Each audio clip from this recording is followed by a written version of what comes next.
All right, good evening. Real quick, just so everyone's aware, on new business for action item number 2, consider contract with Copper Quill for animal shelter services. That has been pulled, and we will not be covering that tonight. So if anyone was here for that, we'll notify at a later date when that'll be open. Good, we good? All right, I will call tonight's city council meeting to order and welcome those that have joined us. First on the agenda is the invocation, which tonight will be offered by Phil Wetbeck, Caldwell Fire Chaplain. Back here. And please stand if you're able and join us in prayer and remain standing for the Pledge of Allegiance.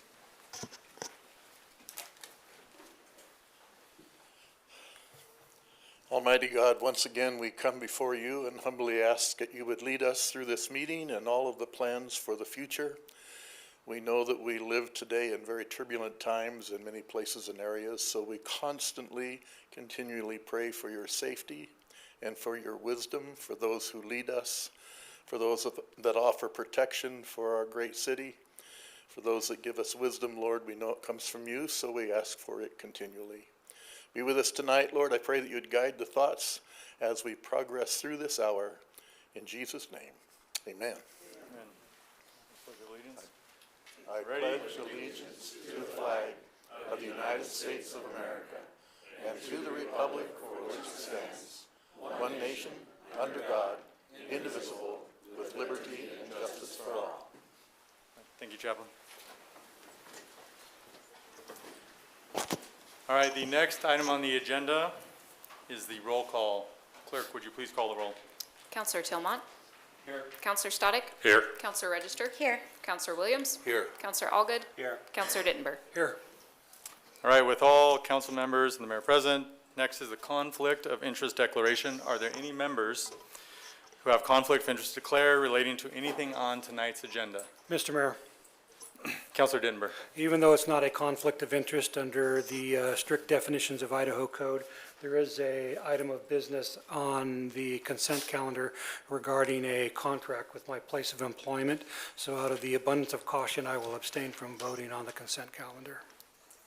All right, thank you for informing us of that, Councilor Dittenberg. All right, next on the agenda is the annual report for the Caldwell Veterans Council, and Terry Harrell is here tonight to provide this report, and we appreciate your attendance. Thank you, Mr. Mayor, council members. Rather lengthy slideshow there. Most of it is meant for you, Mr. Mayor, and the new city council members to kind of get you up to speed on the history. Started clear back in 2013 with the hall when we first initially started, in that we appointed the Caldwell Veterans Council as an official board that represents the city of Caldwell to help resolve and fix any issues with veterans through our community, the greater community here. So an update there. So you should be receiving, now that we know who the city's liaisons will be, a letter from us with the appointed positions for the city, for the mayor, you, sir, and the council's approval on that board. Next slide. Okay, so what this slide shows is that we're open Monday through Friday, essentially. The number of volunteer hours. One big thing I'd like to point out, though, is that our organization, the Caldwell Veterans Council, is made up of all volunteers. We get paid no money at all. When you look at us compared to other veteran operations or programs throughout the United States, throughout Idaho, most all of them, actually a majority of them, 99% of them, pay their staff. Some of them as high as $750,000 for their CEO. So what we've got here in Caldwell is really one of a kind thing, where we have not just veterans, but people that represent our community. We have a member of the Caldwell City Council, Caldwell PD, the Nampa City Council, and Nampa PD, and then representatives from veteran organizations and other members within the community that make up this, that look over our veteran issues throughout the community and come up with plans to resolve it. And I appreciate the city's part that they've played in that for the last 12 years, and thank you. So 100% of the grants and the donations that we receive goes to helping veterans and paying operating and maintenance costs at the Veterans Hall. Next slide. Again, it was established in 2014, 13-member board that is voted on each year and then ratified and approved by this board right here. Next slide. We have programs, activities that strengthen the community greatly. We work within the schools with mentorship programs. We help the city with what's been called the second largest parade, Independence Day parade in the state. We help with all the civic organizations and their activities throughout. We provide high-powered, high-quality programs to our veterans and families throughout this entire region. I know it started out here, but it's expanded that we're, just the other day, received a call from the police chief in Wilder that they had a veteran in a car, his car wouldn't start, and didn't have gas to start it, 16 degrees, and that windows were frosted over on the inside, and they were afraid for his welfare. So a couple of us went out, checked on him, and got his vehicle jump-started, tank full of gas, and got him over to the Boise Rescue Mission so he'd have a warm bed and a hot meal in his stomach. So it's those kind of quick kind of things that we can jump in and do. Pride Resources, we gave him a gas card so he could continue as he is moving about to get to keep his car going. He had actually an health issue that kind of broke up his place of where he lived, and he expected to get a Social Security that Thursday, so he had money coming in where he'd be able to take care of himself. Next slide. With pride in the school programs in the Caldwell Foundation Educational Opportunities.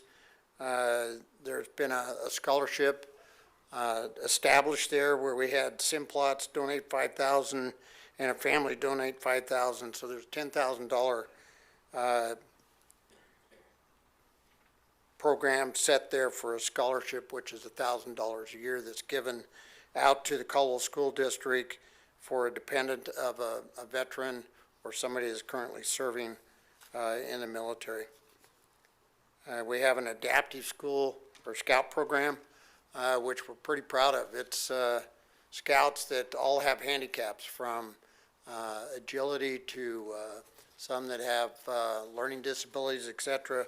So it's a high parent and leader ratio to it, and it's been as high as 55 youth in that program. And they didn't have a place to be able to hold those meetings or activities, so we've adapted them into the building and are glad to work with them. Next slide. Through different veteran organizations throughout the state, Joining Forces Idaho, Idaho Veterans Network are the two big ones. Joining Forces Idaho is funded and established by the Idaho Division of Veteran Services, and then Idaho Veterans Network is a nonprofit that their CEO is actually paid, but we network with them, and then throughout the entire state of Idaho, if we have a veteran that is in need of something that we don't have ourselves, a resource. A good example is we had an Air Force lady that had passed away, and her daughter didn't have the money to be able to bury her or to do a service, and we reached out and was able to get enough money through donations to be able to help her with that. So that program is growing considerably more and more all the time, although the Idaho Veterans Network now has taken over the reefs across the nation for the veteran cemeteries. So they're covering the 4 veteran cemeteries in Idaho now instead of that reefs across America. And so they're their funds are really heavily focused on that until they can get money established, resources to be able to take care of that. But they're serving approximately about 130 veterans each month, conducting meetings and workshops through that. Next slide. We also provide a weekly AA substance abuse program there at the hall that is free, not just to veterans, but the general public. Anybody can go there and partake of that. And that program every Thursday night grows from 8 to about 20, 22, depending on the weather and the time of year. That counseling's free. Then we have a counselor downstairs that is Monday through Tuesday right now. And we're hoping that program to grow through Monday through Friday. That can do PTSD, marriage counseling, youth, behavioral health issues, homelessness, suicide, all of those kind of programs.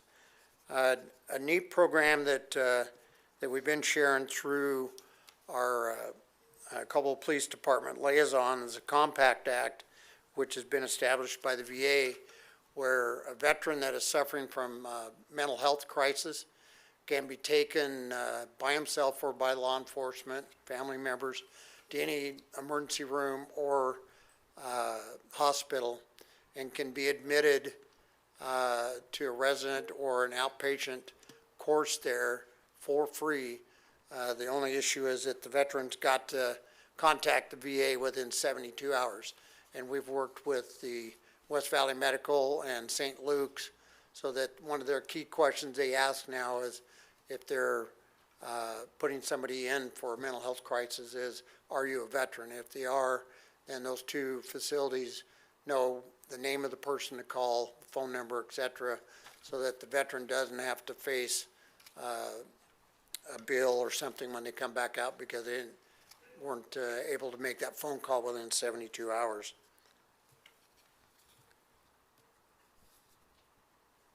Okay, next slide.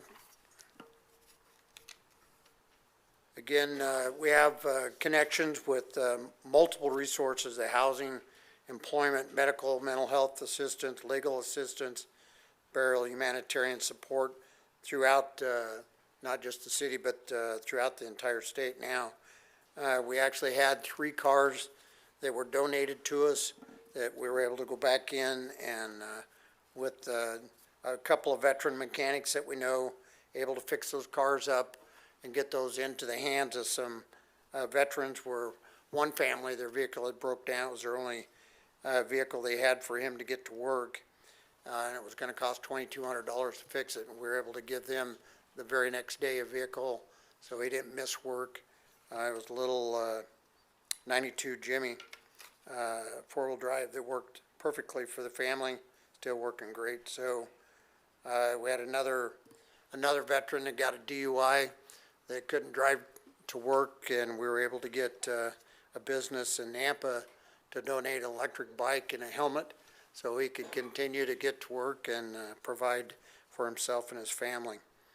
The slide there also lays out a pretty healthy list of resources that we've been able to help in the community this year with over 3,000 pounds of non-perishable canned food, 2,500 in food cards, just goes on down.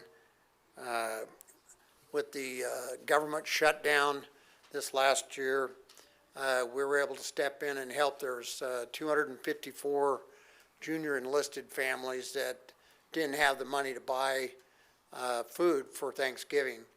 And through Grateful Hearts, we teamed up with them and were able to get boxes of the necessary food so that they could feed their families a Thanksgiving meal. And I was told that it was a little over 1,024 people or individuals that actually impacted. So it was a pretty neat deal. Hotel rooms that we're able to put people into, we have a contract with a couple of the motels here that give us a little bit of a break to get somebody into until we can get them either to Boise or somewhere else to a shelter if it's that issue. Okay, next slide. We provide office space for 2 nationally certified veteran service officers that have the ability to go online, look up medical records, service records, et cetera, and work with the veteran or the family members to actually provide the service right there without them having to go to Boise or anywhere else and work disability claims, compensation, education, VOTEC training, if survivor benefits for widows. I mean, they can do A to Z, and we have 2 there right now, and they work steady Monday through Friday, and we'll see 100 to 120 veterans a week. That's a huge workload, and that's people that we're helping right here. Success stories huge. We had a Korean War veteran that came in about 4 years ago that had 0 disability and went through his medical records with one of the service officers, and 4 months later, he was at 100% disability. So he went from him and his wife living on their Social Security, which is about $1,800 a month, to having 100% disability of $4,000. Changed their quality of life and their ability to be a part of this community. You know, they were pretty well housebound, and now they've got the money to be able to care for themselves and get out and participate at the restaurants and the other things that we have in our community. So it's a great benefit. Next slide. Memorial Day, we've picked that up now for a lot of years, and we lined the route going into there with the 100 big flags, and then last year we placed over 1,000 flags. We're working with the database that the city now has for Canyon Hill Cemetery, and we're working to try and get it clearly identified, all the veteran graves there, but over 1,000 flags, and we have volunteers that help us do that. Put 94 out at the Greenleaf Cemetery, and we may end up helping out at Hillcrest Memorial Gardens this year with flags there as well. We'll put those out the Saturday before and then pick them up Tuesday following afterwards. We have a great volunteer turnout. Start at 9, and usually by noon we're done putting those flags out or picking them back up. So we really appreciate the organizations and the youth programs that help us out with that. Independence Day, as I'd mentioned, we put up the Walkway of Heroes in town, which is 60 bios, pictures and bios of fallen heroes since global war on terrorism in Idaho, of our local heroes. And we help organize and establish and run that parade, which is 35,000 to 50,000 people each year. And we do that with the city's community relations director there. So it's been something that we've helped out with. We enjoy that. Put out the no parking signs. It really brings attention to our community and showcases that holiday like we should be doing. Veterans Day ceremony. It's been a long-standing, since I came back from the military and retired back in '07, established with the city and the Elks Lodge, that between that 3-team partnership, we would continue Veterans Day ceremonies, and it's moved to the Veterans Hall. This last year, we had about 150 people in attendance. It's been as high as 350. Really kind of depends on the day of the week and the weather that it hits, but it's an outstanding ceremony, an opportunity to recognize those that are serving. Next slide. Christmas Eve dinner has really grown. This program started off originally about 150 meals that we'd feed there at the Veterans Hall. Last year we fed 350 meals. This year it jumped to over 700, and it did that in about 3 weeks just before Christmas Eve. We actually delivered 564 meals out to from South Nampa to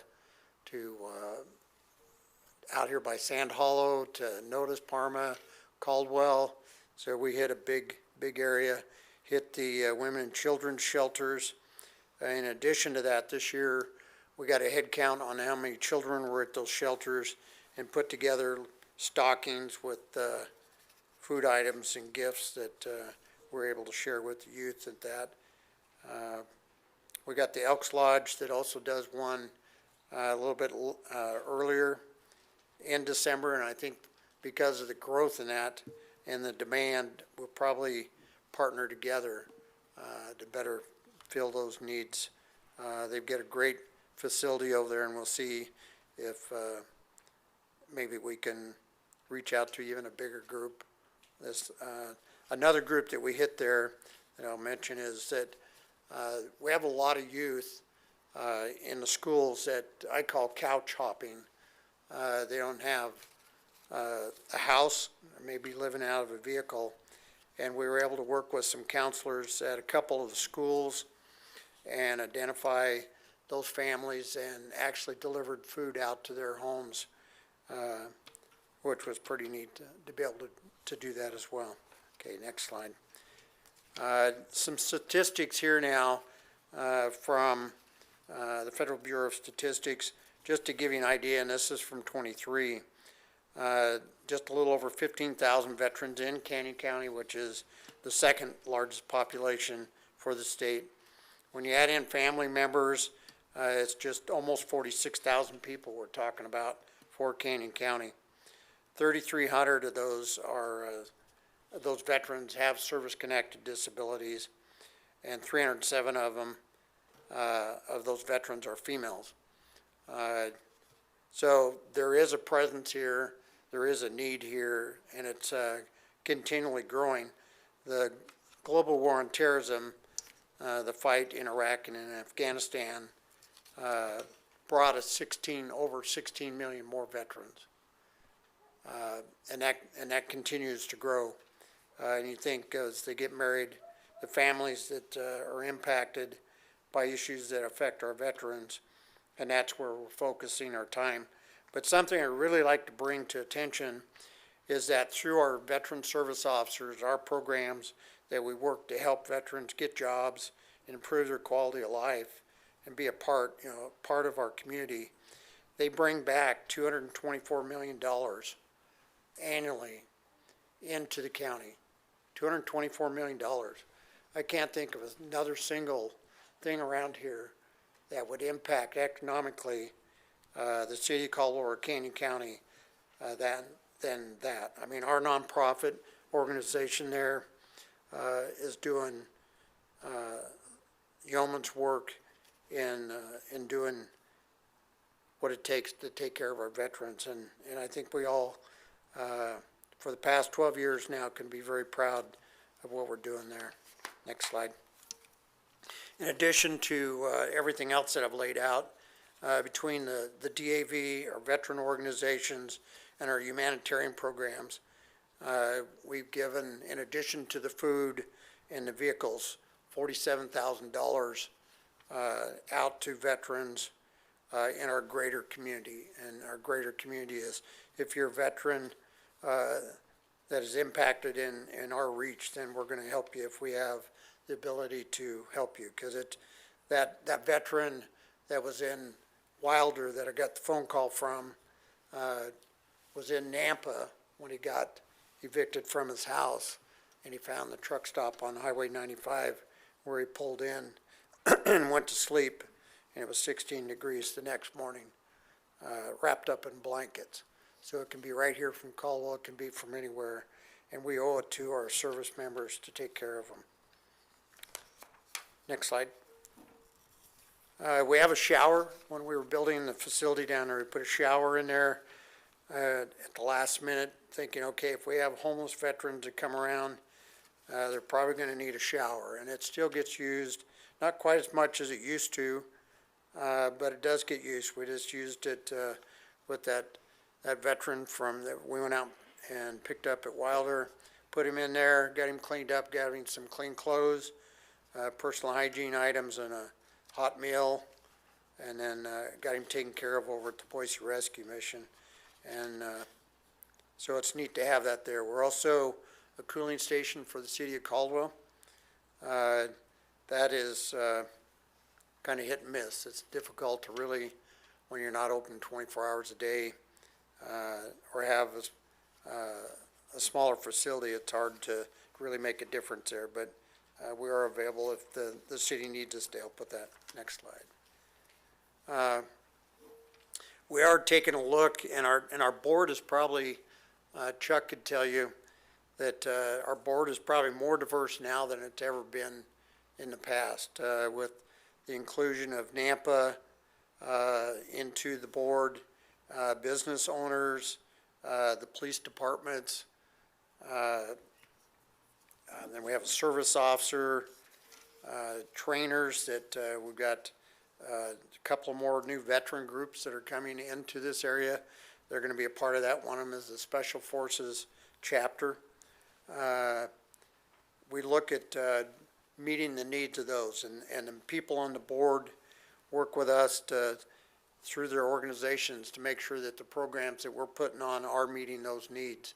And if they're not, we need to develop new programs, or we need to tweak them, or to reach out for different resources. We're able to do that pretty quickly through that group.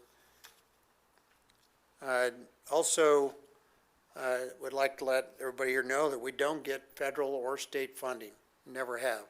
That building was built with donations, a large part the help of the city of Caldwell and the Canyon County. So we pay our bills down, our operating expenses, and help our veterans through the donations and the grants that we get, that we receive down there annually.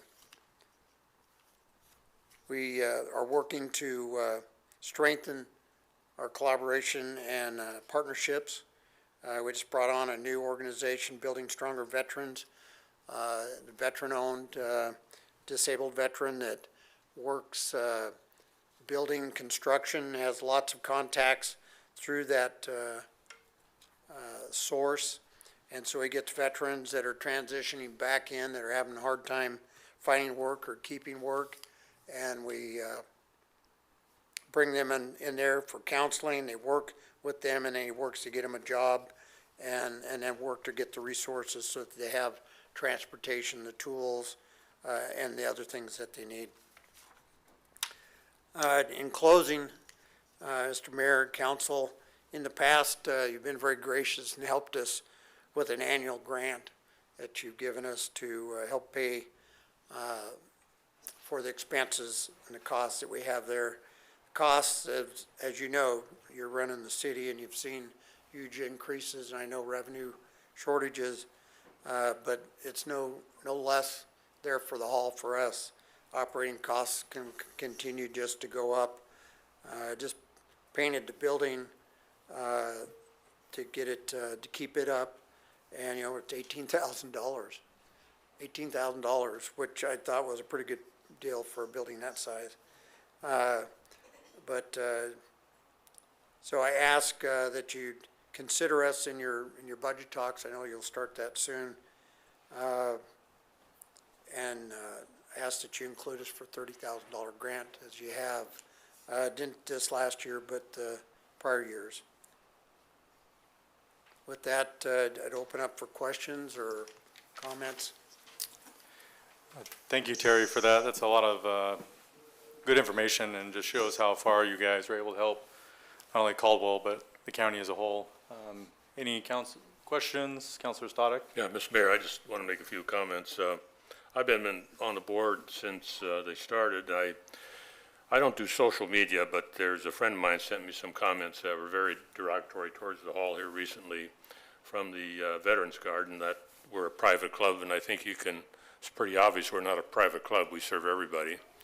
There were also some comments that we get all the money. Well, the reason we do get some money is because, benevolence of the city, which we really appreciate, but these people really work hard to get grants, and they're not easy to come by anymore because there's so many fingers in the fire, so to speak, and it really comes in handy. And the thing I really want to emphasize is, as Colonel Harrell said previously on the finances, the city gives us $30,000. When you look at that 224 million, that's 23 figures. That's not up to date. There's nothing that the city does as far as donation that can return that kind of money, and I would hope that the other councilors would keep that in mind when we go through the budget process, because it's a very important item for us and to keep the hall going. And lastly, I just want to tell you how proud I've been to be on the board.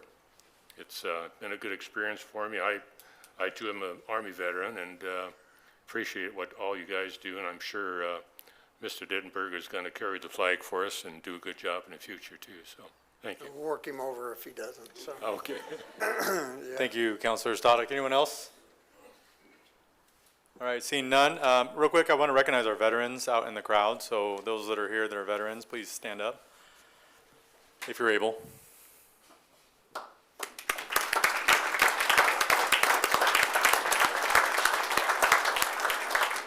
Thank you for your service. And just so you know, we do have several veterans on the council here, so also thank you for your service. And I'm also a retired veteran, so we appreciate what you do. And thank you for your presentation and all of your hard work. Thank you, Mr. Mayor. All right. Moving on, next on the agenda is a proclamation on Teen Dating Violence Awareness Month. Real quick, Tricia, are you here? Can you step up and then I'll read the proclamation?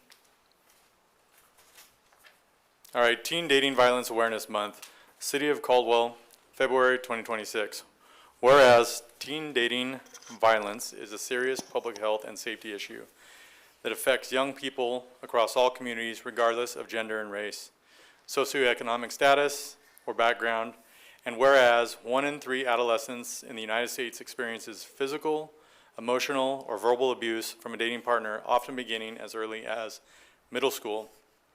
And whereas teen dating violence can have long-lasting effects on a young person's mental health, academic success, self-esteem, and future relationships. And whereas education, early intervention, and community awareness are critical to preventing teen dating violence, empowering youth to recognize healthy relationships and seek help when needed. And whereas Advocates Against Family Violence, AAFE, works to support survivors, educate youth and adults, and strengthen community responses to family and dating violence through prevention, outreach, and advocacy. And whereas the City of Caldwell is committed to promoting safety, dignity, and well-being of all residents, especially young people, and to fostering a community where relationships are rooted in respect, equality, and nonviolence. Now therefore, be it proclaimed that the Mayor and the City Council of the City of Caldwell hereby proclaim February 2026 as Teen Dating Violence Awareness Month, and encourage all residents, schools, communities, organizations, and families to participate in awareness efforts, engage in meaningful conversations, and support incentives that promote healthy relationships and prevent teen dating violence. Welcome, Tricia, from Advocates Against Family Violence, and go ahead. Thank you. Good evening, Mayor and council members. Thank you for giving us a moment to highlight the importance of Teen Dating Violence Awareness Month. Teen dating violence affects far too many youth in our community, and early education is one of the strongest tools that we have to prevent this. Here in Caldwell, our youth deserve safe, healthy relationships and the support of our community to stand with them. Throughout February, organizations like Advocates Against Family Violence and our local schools work together to provide these resources, education, and advocacy for teens and families. Last year alone, Advocates Against Family Violence provided 8,000 services to teens in our community alone. Tonight's proclamation reinforces our shared commitment to protecting and empowering the young people of Caldwell. Thank you for recognizing this important issue and helping us raise awareness. Any questions? Any questions from council? All right, thanks, Tricia, for your contributions to our community and especially helping those who need it. Next on the agenda is audience participation. Each person is invited to speak to the council for up to 3 minutes on items that are not on tonight's agenda. Madam Clerk? All right, normally we'd read a little bit longer instructions, but since there is no one that signed up tonight, we'll go ahead and move on. Next on the agenda is approving the consent calendar. These are routine items that are grouped together to be approved in one motion. And for those that have the agenda, you'll be able to see those on there. I would now entertain a motion to approve the consent calendar as presented.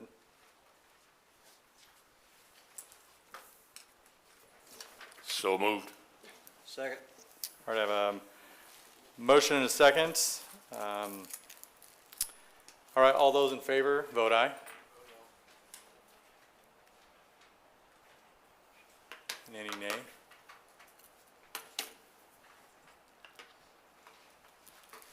All right, the motion passes for the consent agenda as presented. Sorry, consent and calendar as presented. Next on the agenda is new business. The first is a resolution to formally acknowledge and document the change of the Caldwell Firefighters Union charter number from IAFF Local 1821 to IAFF Local 1056. There are union representatives present. If council members have any questions, just be prepared when we're done. So go ahead. And by the way, there's a neat little story. That's why it was removed originally from the consent calendar. And we're going to go ahead and hear their presentation tonight. Good evening, Mayor and Council. As the mayor said, this could have very well been buried in the consent calendar, but the mayor was quick to observe the narrative. In 1891, the Magic City Engine Company was established, and in 1893, the Caldwell Hook and Ladder Company came to fruition. And of recently, our Caldwell professional firefighters found out they're a little bit older than they thought they were, which is kind of cool. That being said, a move that I fully support, standing shoulder to shoulder with our union president and truck captain Colby Curbs. The firefighters union has requested for us to acknowledge their change to an earlier charter number, and with a little bit more backstory, Captain Colby Curbs. Mr. Mayor, members of the council, I don't have a whole lot to share because of how old this is, I guess. So a few months ago, the IFF updated the executive board page that when, as a union president, could log in and we could see the history and all the information of our local. After they did this, we noticed that we had an original charter date that was 19 years prior to when Local 1821 was actually chartered. So I made some phone calls over to the membership back in Washington, D.C., and they in fact confirmed that we were chartered as Local 1056 on July 31st of 1950 with 11 members. Can't explain why they unchartered, but they aren't the only local that has done it. Boise Fire, Coeur d'Alene, Pocatello, and even Nampa all have been rechartered to assume prior charter numbers than what they were chartered. Most of the time it looks like post-war or some other stuff like that. But Local 1821 was chartered on February 6th of 1969 and has remained that up until about a month ago when we assumed our original charter date. So that's about all I have when it comes to the history that we can get. But we thank you guys for your support in this. One number doesn't seem like a whole lot, but when you're a union, the smaller the number, the cooler you are at the table. That's pretty much it. So yeah. You have any questions?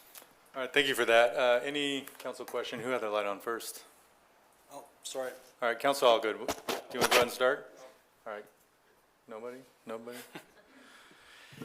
Yeah, I mean, when I first read about the story, it was really neat to, hear about the history, and I can see how that is important, especially when you're jockeying for positions in unions. It's important to recognize how long you guys have been around. So if there's no other questions, do you have anything else, Fire Chief? Nope. All right, thank you for bringing this to us, by the way. Oh, Council Register. Just real quick, so last week, I was spending some time with the fire chief over at Station 1, and I don't know if anybody knows this, but there's a whole room full of historical items, and I just want you to remind the union that they were paid $2 a day originally, or I don't know what it was, but that's what we found in the ledger. $2 a day the firefighters were making, so they've come a long way. But anyway, I'm very excited to see that be put into one of the other fire stations, right? If you want to just since we're talking about the history, there is a plan to house all that historical information? Absolutely, Mayor, Council Register. Yes, with the design of Station 1, we've incorporated a front lobby area, which will almost look like a storefront on Blaine, which will highlight some of those artifacts. An old bureau containing documents from the 30s and 40s still exists in Fire Station 1, referencing $2 per day as a daily wage for Caldwell firefighters. And our rookie firefighters, our newest firefighters who graduate our academy on Thursday, have gone through those pages and they understand what it's like to touch that part of history. It's nothing that we want to just stash away in a cabinet. We want people to be able to turn those pages to understand that and read that. And so it was really neat to show you that. And we do a plan to embed all of those artifacts throughout that fire station to maintain some heritage in downtown. And it was fascinating that some of the drawers just still had paperwork in them, like you had pointed out, like they had never been touched. It had just been moved over into the corner and opened a drawer, and there was a whole bunch of paperwork in there, so that was cool too. So I'm really glad you guys have that. Thank you. Counselor Stoddard. I have no comment. I'm sorry, your light was on. Yeah. All right, this is going to be an action item. Consider resolution formally acknowledging and documenting the change of the Caldwell Firefighters Union Charter Number from IAFF Local 1821 to IAFF Local 1056. I'll entertain a motion. Mr. Mayor, Counselor Dittenberg.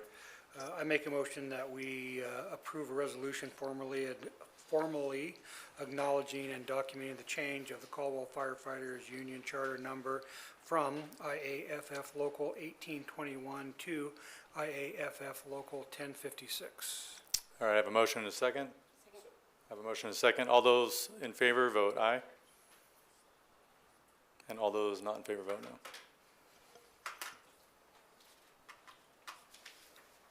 All right, that's unanimous. Motion passes. Congratulations, stepping back in time.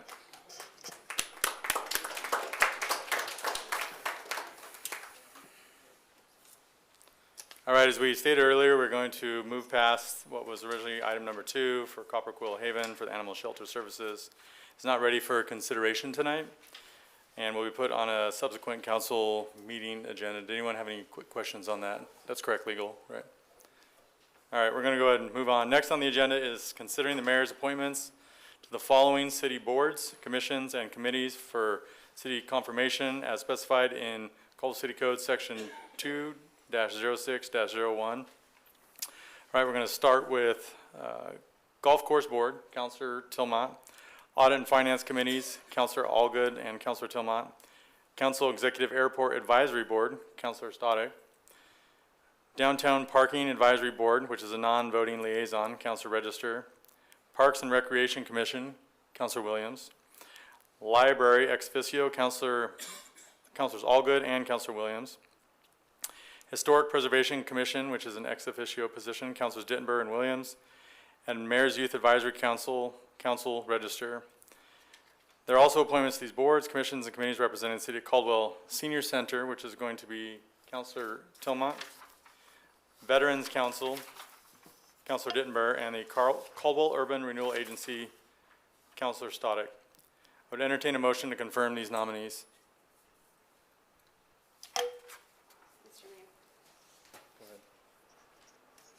So moved. Sorry, let's restate that. It's going to be an action item. Consider the mayor's appointments of the following city boards, commissions, and committees for consent and approval in the roles and terms specified in the Caldwell City Code. Do I have a motion?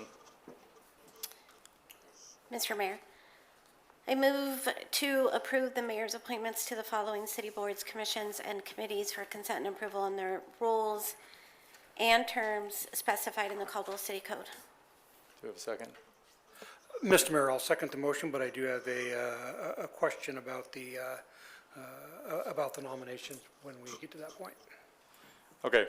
It's been moved to confirm the mayor's nominees for the city boards, commissions, and committees. Councilors may now cast. Correction. Go ahead and open for comment. Thank you. Mr. Mayor, I just noticed on here that Council President Register has also been assigned something called Caldwell Live. and I'm unfamiliar with what Caldwell Live is. Is that an official board of the council, or is that just an assignment? It's currently not on here unless you see it somewhere. I do not. It is on the stuff in the packet, on page 202 of your packet.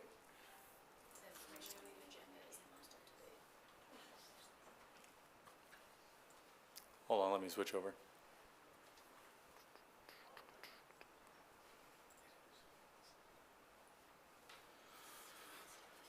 All right. What was the page again? Page 202. A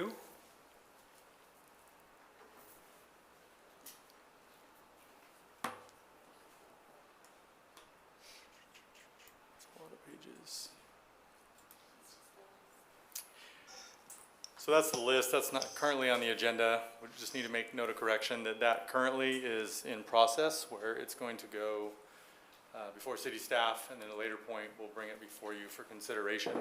So at this time, Madam Clerk, do we need to make any notations, modifications right now? I can add it to the minutes, but the motion itself recognizes everything that you just read, yeah.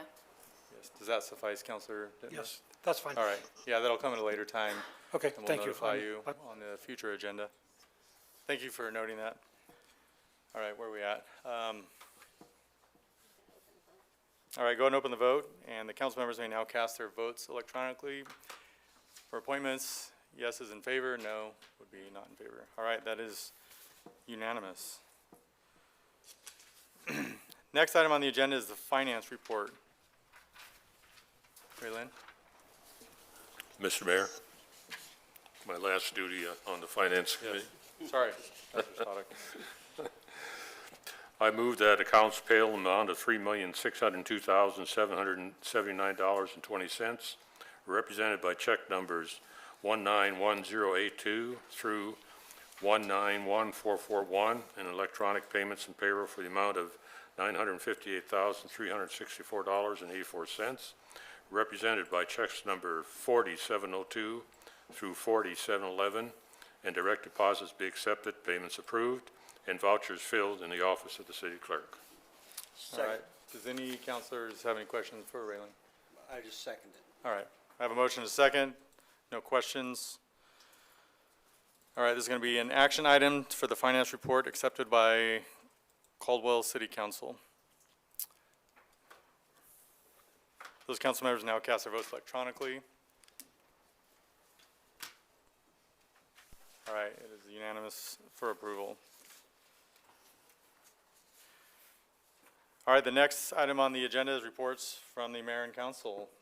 Let's see, we had Councilor Stoddard. Did you go last time? Oh, I don't have anything. All right, Councilor Register.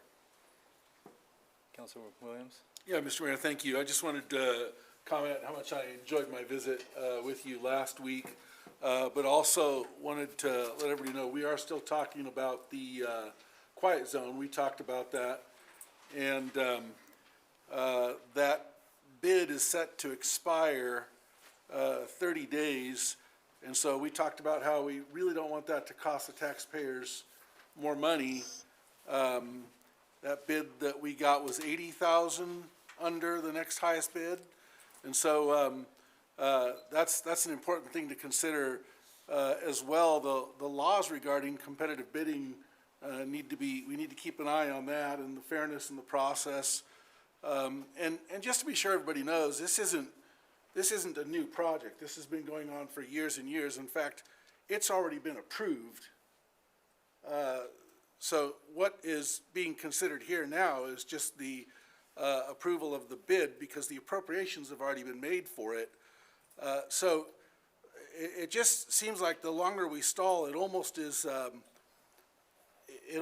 not honoring the commitment to the community and our transparency. I recall before I was even on the council, years ago, Mrs. Roberts stood in front of the council and begged us to consider a quiet zone. And I know a lot of people are starting to weigh in, and this isn't on the agenda tonight, but I've heard from dozens and dozens of people recently that are in favor of this. So I really hope we're moving forward quickly on this. And again, I thank you for the visit we had, but the savings to us in getting this done is substantial and it can go towards other things, it'd be a shame not to have that $80,000 to spend on other projects that are more necessary. But I just wanted to be sure everybody was aware of that. And again, thank you for the visit. No problem. I'll give an update when it's my turn. Counselor, all good. Yeah, I just wanted to follow up, kind of figure out what the next move is with Roger Brooks' plan. He's presented to everybody. I believe we've all seen it. I'd like to know what, is the city going to adopt that as a formal plan? Are we going to make some tweaks to it?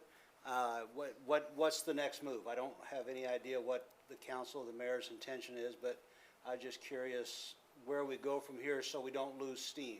You know, this thing can kind of get stale pretty quick, and so I just want to make sure we don't lose steam with what we've spent a lot of money on.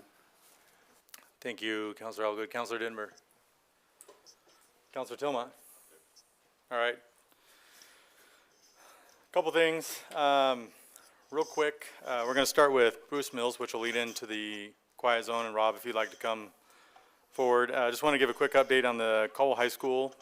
As we know, there was a couple sad traffic accidents recently, so we just want to get a quick update. We did have a meeting today. If you'd like to come forward and just talk about some of the things we're looking at. And then I'd like you to roll into the Blaine Street Bridge, just an update on that.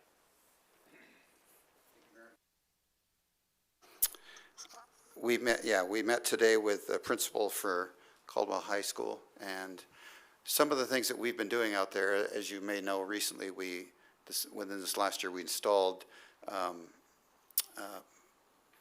they're called RRFBs, rectangular rapid flashing beacons.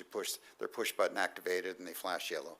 So we did that at the two crosswalks out there on Caldwell High. Recently, we've been upgrading the lighting so that there's more intense lighting at those crosswalks as well, because it's very dark out there, as you know. We're also we've done some measurements to find out which crosswalks the students are using, whether they're pushing the buttons or not. We have some information that we've gathered on that. So we have a few more improvements we're going to do out there. We're going to put in some raised pavement markers, which will be reflective and be easier for the vehicles to see as they approach the crosswalks. We're going to be putting in some raised, I guess it'd be like bollards, delineators that will be so high at the intersection of Fair Oaks, where one of the recent accidents occurred. So we're putting all those in. We're considering upgrading at Fair Oaks, which has about 2/3 of the school students crossing there, upgrading from that RRFB to a full Hawk signal, which is what we have at some of the other school locations. Let's see, what else am I missing? I think those are the major items right now that we're looking to consider. There's two crosswalks at Fair Oaks on the north and south leg of the intersection, and we're looking to close off the south crosswalk and direct students to the north crosswalk, which is the one that has better street lighting and also has the push button signal. So if you have any questions or... Anyone have any questions on that? We are diligently looking at options. We've been working with the school district closely. In fact, some of us next week are going to be at their school board meeting. They've invited us. So for any counselors that would like to attend to talk about pedestrian and student safety around their schools. So we're working hand in hand. So just rest assured to the public, we've already done a lot and we will continue doing as much as we can to protect. All right, the Blaine Bridge update. Yeah, Blaine Bridge, if you've looked over there off 6th Avenue, this past week they've torn out the old bridge. Today they were just finishing up taking out the last little bit of concrete. Done a really good and quick job on that. So now we're backfilling it with pit run gravel, and there's a little utility work to do. Next week we hope to put in the curb and gutter along there and then be able to pave the road. So I'm hoping it'll be open more like in a 3-week period instead of the 4 weeks that we were originally planning for. So that's all good news there. And if you, in a separate project, the project down at Blaine and Kimball is, they just put the traffic control in for that today. So there's a lot of things going on Blaine Street right now. You see a lot of traffic control devices out there. I'm hoping that the Blaine Bridge over here, though, off 6th, will be wrapped, F6 over there, will be wrapped up again in the next couple of weeks. Thank you. Councilor Denver. Mr. Mayor, thank you. Bruce, thanks for all your work you're doing on this, but I just, out of my own curiosity, what we're doing at Blaine and Sixth, the old bridge that we're replacing there. So it was a cavity, an old canal that went under there. Yes. And you're taking the bridge out and you're filling the whole cavity in with compacted engineered fill? That is correct. We're taking the old concrete bridge out, and we've removed all the concrete members now. Now we're just filling in the hole, and then we'll repave it with curb gutter and sidewalk on each side. So there will be no cavity under there anymore? Correct. It'll just be, the bridge is removed. There's no longer a need to inspect it, which is good. So, yeah. Thank you for your question, Councilor Denver. Councilor Williams. Thank you, Mr. Mayor. Bruce, again, thank you for all you do, but will this be a winter mix that is put on? Will we have to redo this then in the spring? No. Well, we're going to get they will put in the gravel, and if the asphalt plant is open, right now we're hearing it might be middle of the month to towards the end of the month, then we will have it paved immediately. If not, we will put some recycled asphalt, which is kind of crumble-up asphalt that you get when you mill off a road. We'll put some of that in there and maintain that for a few weeks until the asphalt plant opens. Does it has to be above 45 degrees and rising to pave, or am I? Yeah, that's correct. Okay, well, thank you, because I don't want to have to pay twice to pave it. No, so no. Appreciate that, thanks. Definitely, thank you. Real quick, do you have a date yet? The bid would be good too for the train quiet zone. Have we heard back from? Well, I don't have a date certain, but the contractor did say that he would be willing to extend the 30-day period for a time. So, and I didn't give him a time, he didn't give me a time. So the 30 days for the bid is up on February 12th. That's from when we opened the bids. But he is open to extending it for a time period. Okay, and we can reach out maybe tomorrow or Wednesday and talk a little more in depth with him. Just information, I did task Bruce with LeGrand and Baker City apparently have quiet zones. So at least nearby, we just had a series of questions. Why, I believe it was, why did they do it? There's success, what did it cost? What equipment did they use? Have they had an increase or decrease in quiet zones? And you mentioned today too that CUNA is considering it. CUNA is considering a quiet zone. So then we're going to take a trip out or a phone call. We'll see what their schedule looks like just to talk to them to get a little bit more information, any issues they had. But other than that, we're going to be looking at a date here soon to bring that before you guys. We'll just have to figure out a date. I know with a workshop, right, we don't have to have any elected officials present, but the idea would be to have as many present as possible. We have been continually receiving comments from the public. There was a video sent in today. There's other letters and just a variety of information. So we'll announce that. We'll work with the PIO soon to take that up and figure out the workshop date. Any other questions on that? Council Register. Sorry, Councilor Stodden. Thank you. The feedback I'm getting is that the people are concerned that the location of the, lack of better words, the town hall for people to have input in the workshop, whatever, and we might have to move it to maybe the high school if we think you're going to have too many people, or have you looked into that at all, or? No, but we can check right away and do a little research to see if we are going to need more space. Okay, and I think there's been several folks, both the businessmen downtown and the folks on the north side, they're putting together petitions too, so we want to make sure that they get those in on time too. Yeah, we'll open it up for all Okay. persons. Additionally, I have tasked our economic development. I spoke today with Robin about having two of our staff members go out along the train tracks, the businesses from 4th, was it 21st we went down to, I believe, and back. So any of the businesses they can identify to reach out and gauge their thoughts on it. So that's an additional measure we're looking at. Just because back with the parking meters, that was one of the concerns mentioned, is they didn't get as much input. So we want to make sure all parties, we're going to give everyone the opportunity to contribute to the conversation. Mr. Mayor, just as a point of order, I want to, we're getting to a part that we haven't had on the agenda to talk about quiet zones now, and we're getting into a pretty robust discussion. So I just want to caution the council to maybe we need to move on back to the mayor's comments. Thank you. Could I ask a question? that came up in a comment, just to confirm, because I think the comment was incorrect. Well, And that, just that's to, the just danger, to clarify. Mr. Mayor, Council Register, that's the danger. We're off the agenda at this stage. We haven't put that on the agenda to talk in depth about quiet zones. We're in comment period. So my opinion, we can talk to the clerk. I would say no. Madam I Clerk? just wanted to clarify something that was said with finance, but am I not allowed to, to ask that? Do we just want to have her email you, and then we'll, Yeah, I think we're at the stage in the agenda where we moved on to comments, and we're talking about things that are off the future, agenda and not set up for public to be able to know that we're talking about. we'll reach out to you all, and we'll Okay. let you know the status. Real quick, Chief, would you like to come up? Police Chief, sorry. For those that couldn't see, there was two chiefs standing next to each other, the fire and police chief. Real quick, I just want to give a real quick update from the chief on First Amendment activities and the fact that we had no issues, right? Everyone was peaceful, and by the way, I want to thank the police department and others for their service during that. So if you just want to give a quick update how that went. Absolutely. Thank you, Mr. Mayor and Council. So about 2 weeks ago, we got information via social media that there was going to be an anti-ICE protest in the city of Caldwell, specifically near or around Indian Creek Plaza. Our team acted swiftly and communicated with our stakeholders, Destination Caldwell, city staff, elected officials, stakeholders in the community that are part of the organizing crew, and then also reached out to possible counter-protesters to see exactly what their agenda was. So coupled with all the technology that we have that you guys saw in our workshop, and really working seamlessly with relationship-based policing and data-driven policing strategies and just industry best practices, we came up with a huge operation plan.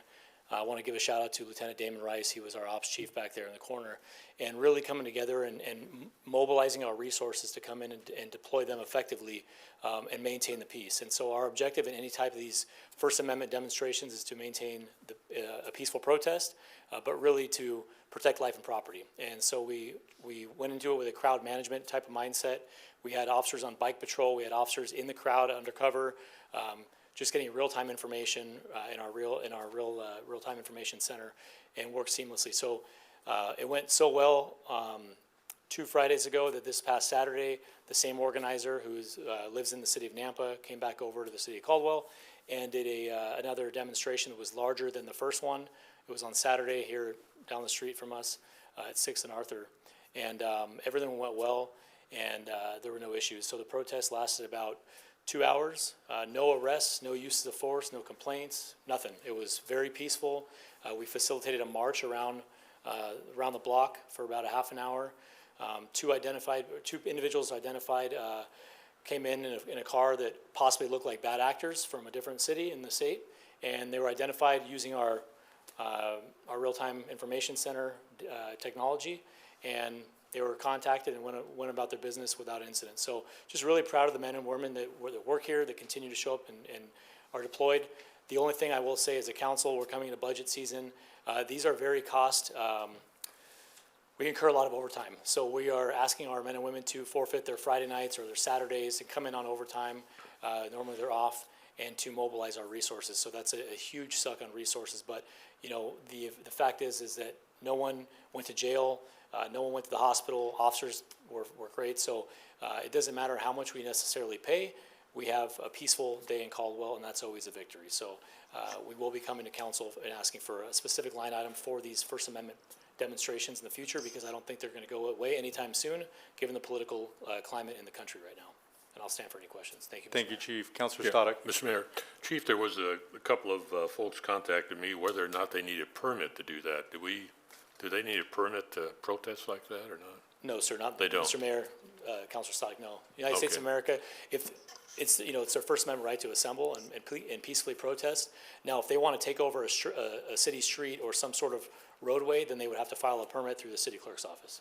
I see. Okay, sir. thank you. Anyone else? Thank you, Chief. Like I said, great job you guys did, and we appreciate you providing a safe opportunity to people expressing their First Amendment in our city. Thank you. Thank you.